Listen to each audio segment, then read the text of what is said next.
Na escola, a gente aprende que os fósseis são uma das grandes bases do evolucionismo. Mas é muita falta de conhecimento, porque os fósseis não existe nunca um fóssil intermediário de um animal entre o outro. Alguns professores mais conscientes, eles vão e falam para os alunos, ó, pessoal, a gente está ensinando aqui teoria da evolução, mas existem falhas ainda, não é perfeito, existem lacunas que ainda não são explicadas, mas sob hipótese alguma eles vão dizer, olha, a teoria da evolução é falsa. São teorias e cada cientista vem e destrói a teoria do outro, construindo outros argumentos que também são fracos, que também são falíveis. Então, para quem já vai conhecer mais o assunto, vai ver que os fósseis são uma vergonha para quem é evolucionista.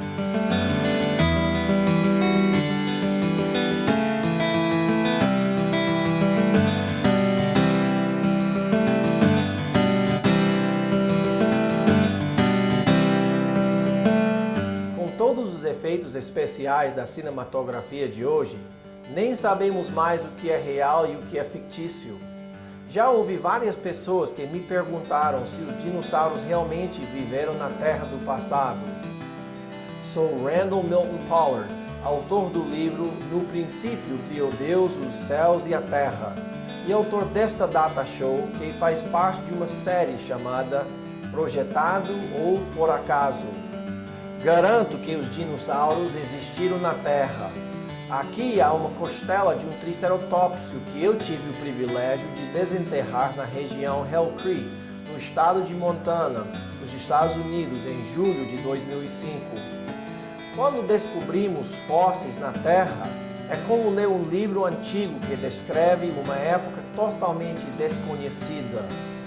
Temos que ler atenciosamente, sem permitir que os nossos preconceitos nos confundam. Se você é como a maioria das pessoas, provavelmente pensa que o registro fóssil apoia a teoria da evolução. Realmente é justamente o contrário. Então, a primeira lição que devemos aprender do registro fóssil é sobre o processo de fossilização. O registro dá evidência de algo que aconteceu lentamente através de milhões de anos, ou que aconteceu rapidamente.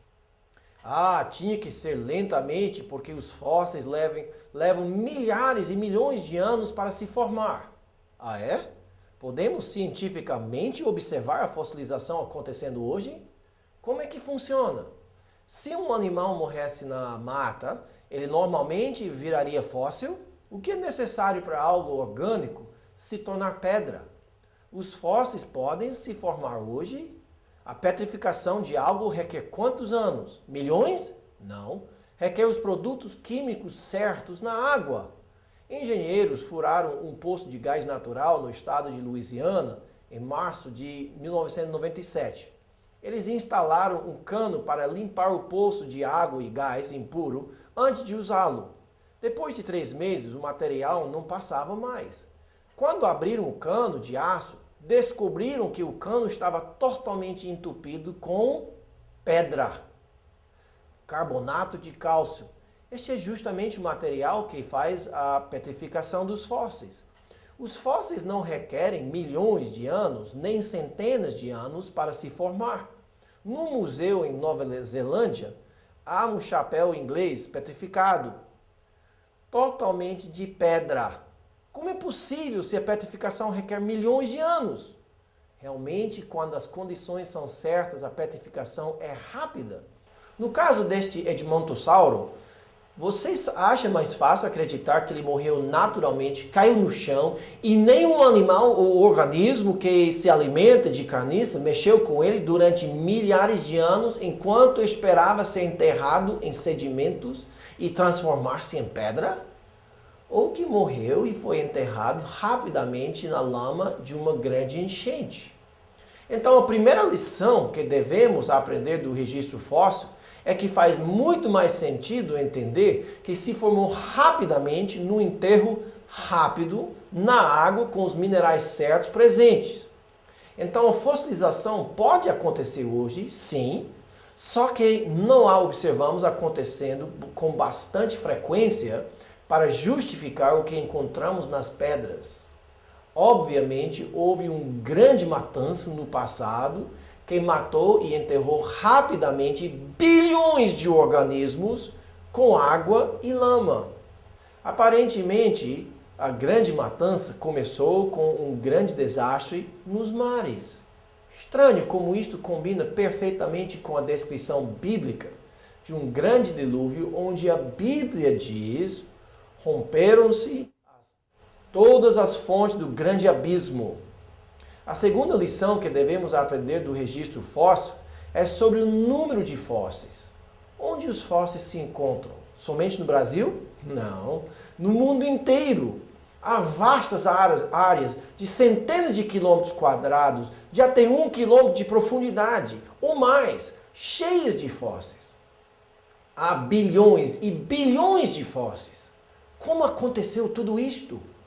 Lentamente, camada após camada, como supostamente está acontecendo hoje? O que se torna óbvio para qualquer observador honesto é que o registro fóssil formou-se como resultado de uma ou mais catástrofes. Se a sedimentação fosse lenta, através de milhares e milhões de anos, algo está errado no registro fóssil.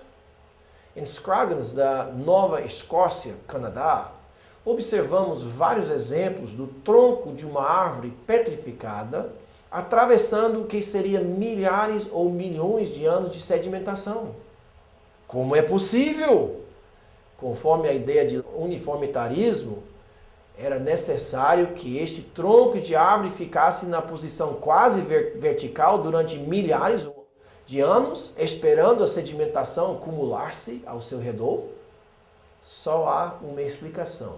Estas árvores foram enterradas violentamente embaixo de muita lama e sedimentação rápida. Tanto no caso destes ossos desarticulados, quanto nos esqueletos completos, se torna óbvio que isto não é evidência de um processo lento de enterro através de milhares de anos. O registro fóssil se torna uma vergonha total para os evolucionistas, mas combina perfeitamente com o que a Bíblia ensina. A prova mais importante de qualquer teoria científica é sua capacidade de acertar nas predições. No caso de darwinismo, se fosse a verdade, então, no registro fóssil devíamos descobrir a evidência de que um organismo evoluiu-se em outro com formas transicionais por todo lado. Se a Bíblia for correta, devemos descobrir no registro evidência de um grande dilúvio e não de animais em transição de uma espécie para outra. Vamos ver o que os evolucionistas têm a dizer em referência ao que realmente se encontra no registro fóssil. O registro fóssil conhecido não documenta um único exemplo de evolução filética que tenha realizado uma transição morfológica importante. A ausência de evidências fósseis dos estágios intermediários entre as principais transições em delineação orgânica tem sido um problema persistente e inoportuno para os cálculos gradualistas da evolução.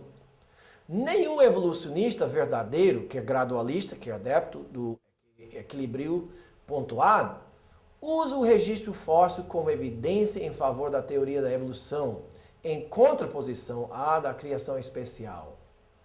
E Michael Denton, no seu livro A Evolução, Teoria em Crise, diz: não é que a paleontologia tenha falhado somente em produzir os elos perdidos, os quais Darwin tanto esperava, porém, as grandes transições teóricas do modelo evolucionista, como répteis para pássaros, parecem cada vez mais uma fantástica ficção científica do que uma teoria séria.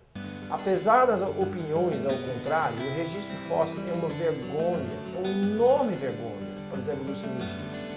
Fique ligado. Amém.